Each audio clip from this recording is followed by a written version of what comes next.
കേരള മനുഷ്യാവകാശ കമ്മീഷന്റെ പേരിനോട് സാമ്യമുള്ള പേരുകൾ ഉപയോഗിക്കുന്ന ചില സംഘടനകൾ ഉണ്ട്. അതുകൊണ്ട് തന്നെ ജനങ്ങൾ ആശയക്കുഴപ്പത്തിലാവുന്നു. മാത്രമല്ല, സംഘടനയിൽ അംഗത്വം എടുക്കാൻ എന്ന വ്യാജേനെ പണം വാങ്ങി സ്റ്റിക്കർ, ഫ്ലാഗ്, വ്യാജ കത്ത് എന്നിവ കൊടുത്ത് പറ്റിക്കുന്നവർ നിരവധിയാണ്. ഇങ്ങനെ പറ്റിക്കുന്ന വ്യാജ മനുഷ്യാവകാശ സംഘടനകളെ ശിക്ഷിക്കാൻ നിയമവകുപ്പ് സെക്രട്ടറിയുടെ ഉത്തരവ് ഉള്ളതാണ്.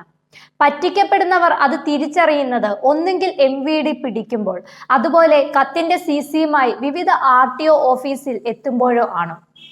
ഈ രീതിയിൽ കബളിപ്പിക്കപ്പെട്ട ചില വ്യക്തികൾ ഞെട്ടിപ്പിക്കുന്ന വിവരങ്ങൾ HR മീഡിയ മലയാളവുമായി പങ്കുവച്ചിട്ടുണ്ട്. ഇങ്ങനെയുള്ള അവസ്ഥ വരാതിരിക്കാൻ ജനങ്ങൾ കൂടുതൽ ശ്രദ്ധാലുക്കൾ ആവണം. ഇല്ലെങ്കിൽ വഞ്ചിക്കപ്പെടും. യഥാർത്ഥ സംഘടനകൾ ഒരിക്കലും പണം ആവശ്യപ്പെടുകയോ ആരെയും ഭീഷണിപ്പെടുത്തുകയോ ചെയ്യില്ല. ഇങ്ങനെയുള്ള വ്യാജ സംഘടനകളെ തിരിച്ചറിയാൻ സാധിച്ചില്ല എങ്കിൽ നമ്മൾ കൂടുതൽ പ്രശ്നങ്ങളിൽ ചെന്നുപെടും. അതിനാൽ മനുഷ്യാവകാശ സംഘടനകളെ സമീപിക്കുമ്പോൾ ശരിയായവരെ മാത്രം തിരഞ്ഞെടുക്കുക.